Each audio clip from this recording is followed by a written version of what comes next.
So, I guess this is becoming a series. Truth be told, I'm having a lot of fun implementing level scaling for these gym leaders. It's a neat exercise to decide how much to hold back with the movesets in each of the mid-game teams, before holding nothing back in the rematch team. It's equally fun to craft that rematch team and go all out with the movesets, especially once I allow myself to use held items.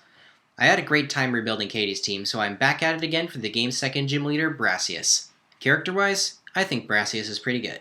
He's a different take on a grass-type gym leader than any other grass gym leader in the franchise, and I think it works. On top of that, his use of a Terra Grass Sudowoodo make for the second best use of terrestrialization in the game, in my opinion. Since most types that take grass for super effective damage get beaten by Rock Throw, the fight can be hard if you don't bring a Steel type. However, since I'm giving every gym after the first at least 3 moves in every Pokemon, we need to give Sudowoodo another move. That's right, we're making the fight even harder. I shall lay down some guidelines I'll be using throughout these team rebuildings. I won't be giving any gym leader another leader's ace or partner. This means that, as much as I want to, I won't be able to give Iono the amped Toxtricity she clearly deserves. I'm also barring myself from giving the gym leaders pseudo-legendaries until the rematch, since I feel like they're a bit too strong for even the 8th gym, and I'm barring legendaries and paradox Pokemon entirely for obvious reasons. Finally, I won't generally give any Pokemon one of its level up moves before it's above the level it learns it at. This will be important for this gym leader specifically. Alright, disclaimers out of the way, let's get to remaking Brassius' team 10 times. My first task is to make Brassius' team weaker, which really wasn't that hard. I replaced the Sudowoodo with a Bonsly and gave it an Oranberry, leveled everyone down to my cap for the first gym leader, and replaced Petalil's Sleep Powder with a slightly weaker Stun Spore. This team isn't nearly as threatening as his second, but I feel like it's a good fit for a first gym leader. Also, take note that Petalil's ability is now Own Tempo. This will be incredibly important. As for Brassius' second team, with every Pokemon in the team leveled up by 2 levels to match my cap of 19, I had to give everyone a third move. Petalil got Charm, Smoliv got Growth, and Sudowoodo got Block. Not the best third move choice for Sudowoodo, but I couldn't make it unfairly hard by giving him Fire Punch quite yet. As the third gym leader, Brassius' team is leveled up to level 23 with his ace at 24. Petalil switches out Mega Drain for Giga Drain, Smoliv drops Razor Leaf in favor of Mega Drain, and Sudowoodo replaces Rock Throw with Rock Tomb. Sudowoodo also gets a Citrus Berry, which we'll keep for the remainder of the non-EV trained teams. As the fourth gym leader, Brassius' level 27 team and level 28 ace get some major upgrades. Petalil replaces Charm with Leech Seed. Smoliv evolves into Dolliv and switches out Mega Drain for Magical Leaf.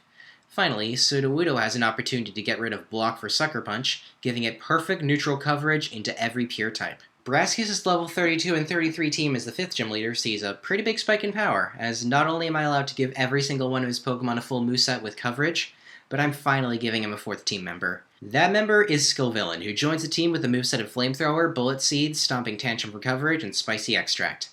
I'm choosing to evolve Petalil into Lilligant here and finally giving it Petal Dance, along with Pollen Puff for at least some form of coverage. Dolliv learns Swift and plays a Tackle, as well as a grassy terrain to support the rest of the team and power up Sudowoodo's Trailblaze. Finally, I'm giving Sudowoodo the coverage it's been waiting for with Stomping Tantrum. Another massive spike in power comes with Brassius' team as the 6th gym leader, where his team is at level 37 and his ace at level 38. Dolliv evolves into Arboliva and takes its permanent spot as Brassius' lead. It also learns Energy Ball in place of Magical Leaf and Earth Power in place of the now useless grassy terrain. Skillvillain switches out Bullet Seed in favor of Giga Drain. Lilligant finally gets access to Quiver Dance, which can be a deadly combination with Own Tempo Petal Dance. Lastly, Sudowoodo upgrades its Stab Rock move from Rock Tomb to Rock Slide. As the 7th gym leader, Brassius' team of level 42 and 43 Pokemon starts to get close to its final form. Arboliva upgrades its normal move from Swift to Hyper Voice. Skillvillain switches out Spicy Extract for Sunny Day to synergize with its Chlorophyll ability. Lilligant is unchanged, but Sudowoodo certainly is, upgrading its Rock and Ground moves to Stone Edge and Earthquake respectively.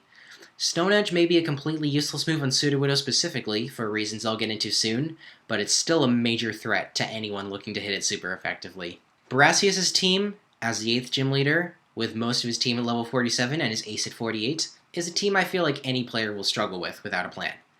Arboliva begins using its move pool to its full potential, dropping Energy Ball in favor of its best grass move Terrain Pulse. Skillvillain finally gets Solar Beam to pair well with Sunny Day and Chlorophyll. While Lilligant's moveset is unchanged, the new addition to the team, Breakloom, presents a massive threat, with Drain Punch, Seed Bomb, Spore, and Rock Slide. Finally, Sudowoodo reaches its full potential by switching its ability from Sturdy to Rockhead. It finally drops Trailblaze for Wood Hammer, and forgets Stone Edge to learn its best move, the ridiculously powerful Head Smash. I'm pretty sure Stab, Head Smash, and Wood Hammer will utterly destroy anything that isn't a Steel type, while dealing no recoil thanks to Rockhead, while Earthquake can clean up the Steel types that resist both. But we're not done. For the rematch team, I'm no longer holding back. This full team of 6 has access to each team member's full learn set. Enjoy. Arboliva remains the lead, swapping out Growth for Light Screen. Whenever grassy terrain is set up with Seed Sower, Terrain Pulse becomes an effective 150 base power stab grass type move. Hyper Voice and Earth Power give Arboliva almost perfect neutral coverage. Next is the Scovillain.